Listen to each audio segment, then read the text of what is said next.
पलवल में दीपेंद्र सिंह हुड्डा पहुंचे। उन्होंने कहा कि कांग्रेस सरकार पलवल से चलेगी। बता दें, रोहतक से सांसद दीपेंद्र सिंह हुड्डा ने गांव खोड़ी में जनसभा को संबोधित करते हुए कहा है कि आप पलवल से करण सिंह तलाल को जिताकर चंडीगढ़ भेज दो, उसके बाद हरियाणा की सरकार पलवल से चलेगी। दीपेंद्र सिंह हुड्डा गांव घोड़ी में कांग्रेस प्रत्याशी करण सिंह तलाल के लिए क्षेत्र के लोगों से वोट की अपील करने के लिए पहुंचे थे। दीपेंद्र सिंह हुड्डा ने लोगों से कहा कि मेरे भी अपने हलके में विकास कार्य करवाने के लिए भूपेंद्र सिंह हुड्डा और करण सिंह तलाल से कहना पड़ेगा। पलवल पहुंचे दीपेंद्र सिंह हुड्डा ने अपने संबोधन में क्या कहा, आप खुद ही सुन लीजिएगा। आप देख रहे हैं पलवल, ब्यूरो रिपोर्ट। कच्ची नौकरियों फौज में भी अग्निवीर लिया है, करें तो करें क्या। और कोई ऐसा वर्ग नहीं, ऐसी सरकार पहली बार आई होगी, कोई ऐसा वर्ग नहीं जिसको सड़क पे सरकार ना लाई हो, और कोई ऐसा वर्ग नहीं जिसका अपमान इन्होंने ना किया हो। कर्मचारी गए ओल्ड पेंशन स्कीम मांगने, उन पे लाठीचार्ज। आंगनवाड़ी आशा वर्कर गई अपने अधिकारों के लिए, उन पे लाठीचार्ज। सरपंच नए ताजे आपने जिताए थे, जिताए थे कि नहीं जिताए थे? सरपंच नए ताजे जिताए थे, बड़े आत्मविश्वास के साथ, बड़े सिंगर के गए चंडीगढ़। सरपंचों पे लाठियां बरसी। किसान 1 साल तक बैठा रहा। 750 किसानों की जान की कुर्बानी लेने वाली ये सरकार साबित हुई। हमारी बेटियों को दिल्ली की सड़कों पर घसीटवाने वाली ये सरकार साबित हुई। क्या कसूर था उन बेटियों का? वो केवल न्याय मांग रही थी। 6 महीने तक FIR तक भी दर्ज नहीं करी, जब तक सुप्रीम कोर्ट ने नहीं कहा सरकार ने इतना घोर अन्याय, नागरिक में भेदभाव नहीं किया जा सकता। और राजधर्म ये कहता है, और बेटी का मान सम्मान हो तो बिल्कुल नहीं किया जा सकता। अपनी दुश्मन की बहन बेटी की इज्जत को भी अपनी इज्जत देखना इस देश की संस्कृति है। लेकिन क्योंकि वो हरियाणा की बेटियां थी, आपकी बेटियां थी, उनको न्याय नहीं मिला। कितने आपके प्रति सरकार के दिल के अंदर कितना अपमान जिसका ना किया हो। अहंकार इतना पहुंच गया कि आखिर में तो नारा दे दिया 400 पार का। 400 पार बाबा साहब के संविधान को तोड़ेंगे। नारा दे दिया था कि नहीं दे दिया? लोकसभा में लोगों ने बाबा साहब भीमराव अम्बेडकर जी को संविधान को बचाया, और 400 पार के नारे को लोगों ने उसकी हवा निकाल दिया। अल्पमत की सरकार बनी, और अब हरियाणा की बारी है। पूरा देश देख रहा है हरियाणा क्या फैसला करेगा। आप देख रहे हैं 10 साल की इनकी सरकार के बाद भी दिल्ली से इनके बड़े बड़े नेता आते हैं हरियाणा में, दिल्ली से आते हैं, अपना काम नहीं बताते। गरीब के लिए कुछ काम किया हो, गरीब की सारी स्कीम बंद कर दी इन्होंने। मकान की स्कीम बंद कर दी, प्लॉट की स्कीम बंद कर दी, राशन में जो दाल चीनी तेल मिलता था वो बंद करा दिया 10 साल तक। गरीब को मार दिया, किसान को। कोई अपना काम नहीं बताएंगे। दिल्ली से इनके नेता आएंगे तो केवल कांग्रेस पार्टी पर हुड्डा साहब पे निशाना साध के वापस जाएंगे 10 साल की सरकार के बाद। तो भाई आपसे मैं पूछना चाहता हूँ, जब नतीजा आएगा तो दिल्ली बैठे इनके नेताओं को ये पता चल जाएगा कि नहीं पता चल जाएगा कि ये हरियाणा है प्रधान? बता दोगे नहीं बता दोगे? ये पता चल जाएगा कि नहीं पता चल जाएगा कि भाई ये हरियाणा है प्रधान?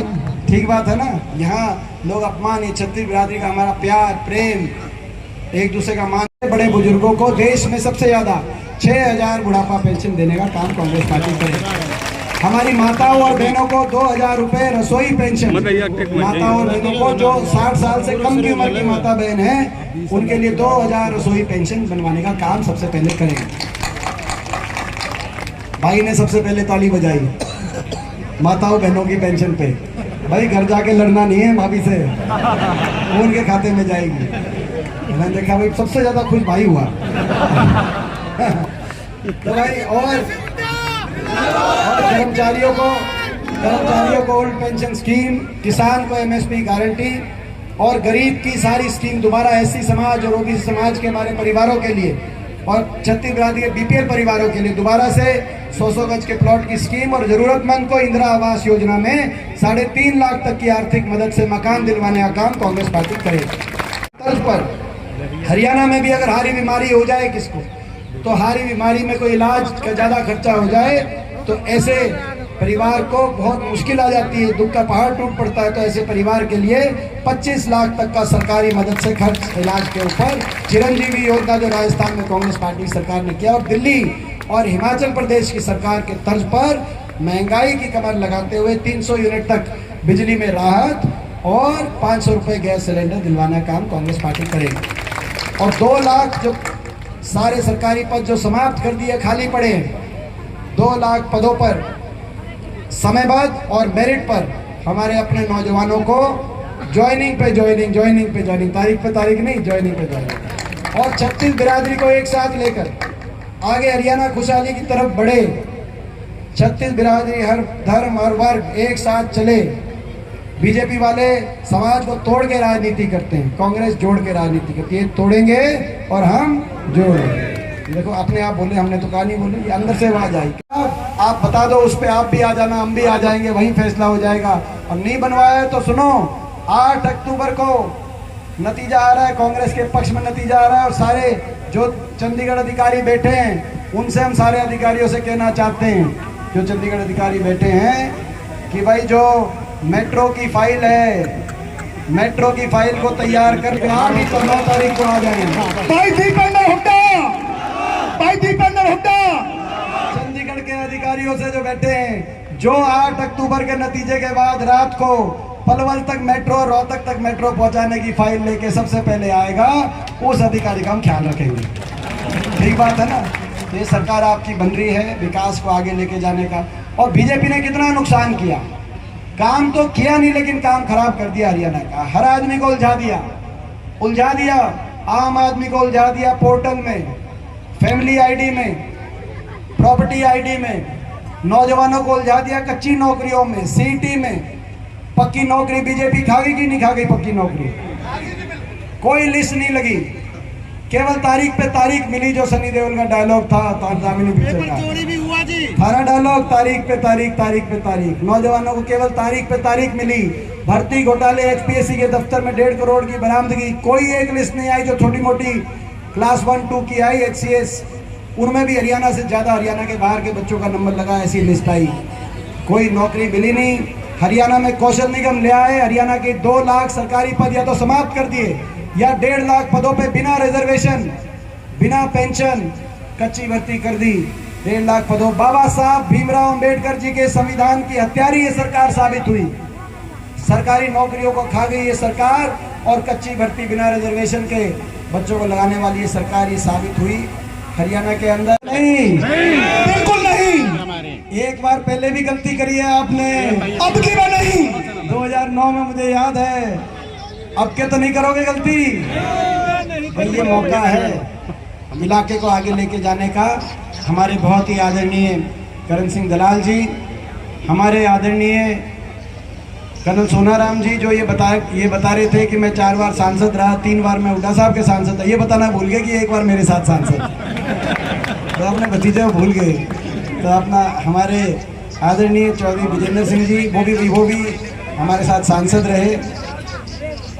सभी उपस्थित बहुत वरिष्ठ नेतागण, अपने गांव से चौधरी विजेंद्र जी चेयरमैन। आज हरियाणा प्रदेश के कोने कोने में, मैं आपको बता दूं, चुनाव प्रचार शुरू हुए लगभग 20-25 दिन हो गए।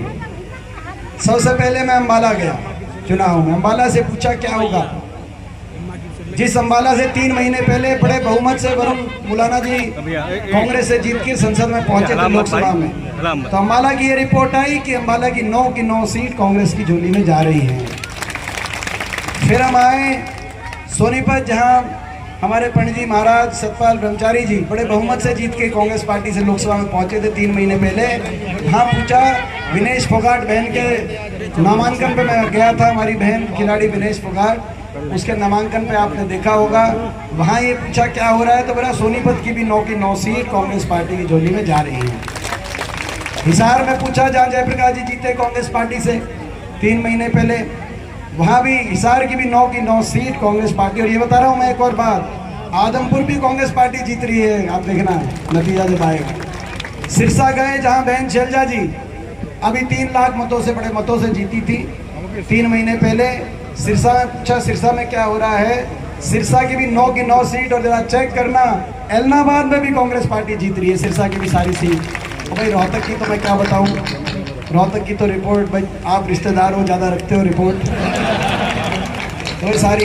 तो भाई पूरे हरियाणा में लोगों ने मन बनाया है बीजेपी की ये सरकार, जिस सरकार ने हरियाणा को विकास और खुशहाली की पटरी से उतार दिया और हर वर्ग को नुकसान पहुंचाया। 10 साल की ऐसी सरकार नहीं आई होगी। जो हरियाणा विकास का प्रतीक था, आज वो देश में नंबर 1 बन गया बेरोजगारी में। और ये हम नहीं कह रहे, भारत सरकार संसद में भारत सरकार ने आंकड़े पेश किए। इस साल के 28 प्रदेशों में सबसे ज़्यादा बेरोजगारी हरियाणा में। हरियाणा देश में नंबर 1 बन गया अपराध में, क्राइम रेट में। क्राइम सबसे ज़्यादा अपराध दर, ये भी भारत सरकार का आंकड़ा। देश में नंबर 1 क्राइम में, देश में नंबर 1 नशे में। हरियाणा के एक बहुत बड़े हिस्से में नशा आ गया पंजाब से आगे निकल गया नशे में। देश में हरियाणा का नाम हो गया भ्रष्टाचार में, क्योंकि ये जो डबल इंजन की सरकार बनी थी, खट्टर दुष्यंत डबल इंजन, ये तो केवल लूटने के लिए और भ्रष्टाचार के लिए डबल इंजन था। यही बात है ना, तो काम तो कुछ नहीं है। तो डबल इंजन तो फेल हो गया। डबल इंजन फेल हो गया कि नहीं हो गया इनका? और डब्बे तो रह गए, केवल इंजन रह गए। और वो इंजन भी समझौते से समझौता तोड़ा लोकसभा के चुनाव से पहले। और कितना लूटा होगा, कोई शराब घोटाला, माइनिंग घोटाला, रजिस्ट्री घोटाला, आप अंदाजा लगाओ। जिस दिन समझौता टूटा, दुष्यंत चौटाला का बयान आया, बीजेपी के घोटालों के राज बताऊंगा। अगले दिन खट्टर साहब का बयान आया, दुष्यंत चौटाला के घोटालों की जांच कराऊंगा। समझ गए?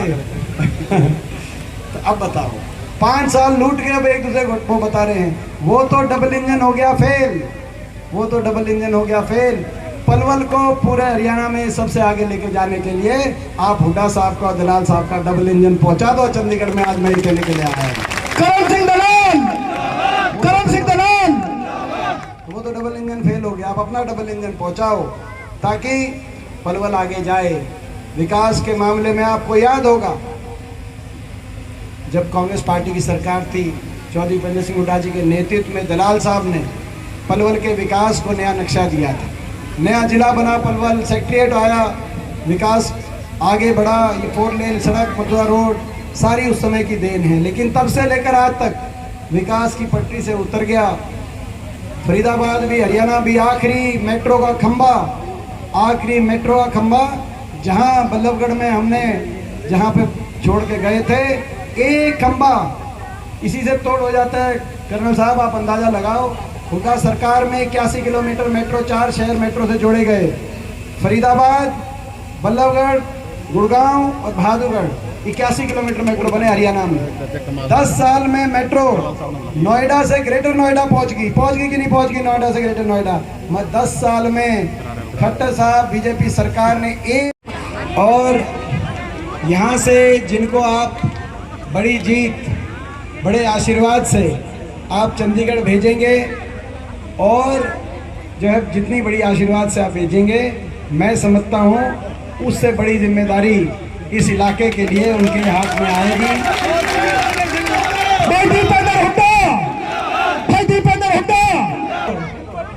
जो देखो, सारी हरियाणा की रिपोर्ट आपके पास आ गई कि नहीं आ गई, पहले तो ये बताओ। पूरे हरियाणा के कोने कोने की रिपोर्ट आ गई आपके पास। हरियाणा के कोने कोने से एक ही आवाज आ रही है, बीजेपी की सरकार जा रही है, हुड्डा साहब के नेतृत्व में कांग्रेस पार्टी की सरकार आई है। हरियाणा कोने कोने से रिपोर्ट है, तो रिपोर्ट आपके पास आ गई। तो आपकी सरकार बनने जा रही है और हुड्डा साहब के नेतृत्व में कांग्रेस सरकार बन रही है, तो ये मानो वो दलाल साहब के पलवल की सरकार बनने जा रही है। हरियाणा की कांग्रेस पार्टी के हमारे सबसे वरिष्ठतम और सबसे संघर्ष के प्रतीक व्यक्तित्व के रूप में, जिनको हरियाणा कोना कोना में जिनकी साख है, और हमारे परिवार के बड़े, और जिनका हमेशा आशीर्वाद और मार्गदर्शन मुझे मिला है, जिनसे हर पल प्रेरणा मुझे मिली है, संघर्ष की प्रेरणा अगर मुझे मिली है, तो हमेशा आदरणीय करण सिंह दलाल भाई पलवल के लिए। तो आप सोच सकते हैं ये आपकी सरकार बनने जा रही है। भाई मैं समझता हूँ कि मेरे लिए तो भाई हुड्डा साहब में और दलाल साहब में कोई फ़र्क नहीं है, हमारे घर के बड़े हैं, और ये मौका है चंडीगढ़ में पलवल की सरकार बनाने का मौका है। इस मौके को चूकना मत। सरकार कांग्रेस पर, एक बात बताओ, सरकार कांग्रेस की बन रही है कि नहीं बन रही है? हुड्डा साहब की सरकार बन रही है कि नहीं बन रही है? और दलाल साहब पूरे प्रदेश में, दलाल साहब की एक एक जगह, पूरे प्रदेश में दलाल साहब के संघर्ष की एक एक जगह साख है कि नहीं है, मैं आपसे पूछना चाहता हूँ। तो भाई, और दलाल साहब और हुड्डा साहब एक है कि नहीं है, यूँ बताओ, कोई फ़र्क तो नहीं है? तो भाई मैं तो भाई दोनों का छोटा हूँ। मेरे को तो भाई देखो, मैं तो इसीलिए सिफारिश कर रहा हूँ दलाल साहब की कि 8 अक्टूबर के बाद मेरे को अपने हल्के के कामों की सिफारिश के लिए दलाल साहब से और हुड्डा साहब से सिफारिश करानी पड़ेगी भाई। भाई सही बात है ना? तो मैं भाई आज मैं ठोक के सिफारिश कर दूं, क्योंकि 8 के बाद क्यों करना साहब? ठीक बात है ना? तो भाई सिफारिश इनसे करानी पड़ेगी, क्योंकि कलम इन लोगों के पास होगी भाई। तो भाई तो मैं इन्हीं शब्दों के साथ आज आपने भाई आपके बीच में पहुंचे हैं, तो आने से थोड़ा सा कुछ बढ़ाओगे? बताओ, एक बार हाथ उठा करके पूरे गांव से मैं कहना चाहता हूँ भाई, ज़्यादा से ज़्यादा ये देखो भाई, सुनो, वैसे तो दलाल साहब देखो, वैसे तो दलाल साहब को आप जिता रहे हो, दूर तक खबर है, और मगर ये पता चलना चाहिए, देखो घोड़ी गांव में आज मेरे को आने का अवसर मिला है, मैं तब मानूंगा भाई गांव के लिए। और मैं धन्यवाद करने, जैसे हेलीकॉप्टर में आज आया हूँ, धन्यवाद करने के लिए सरकार बनते ही पहले सबसे पहले यहाँ आऊँगा, नंबर 1 पे यहाँ से जिताना चाहूँगा। छत्तीस बिरादरी से मैं कहना चाहता हूँ, अपना गांव सबसे नंबर 1 पे निकले भाई, ये अपना गांव नंबर 1 पे आप पहुँचा देना, और भाई पलवल को विकास में नंबर 1 पे हम पहुँचाने का काम करेंगे भाई।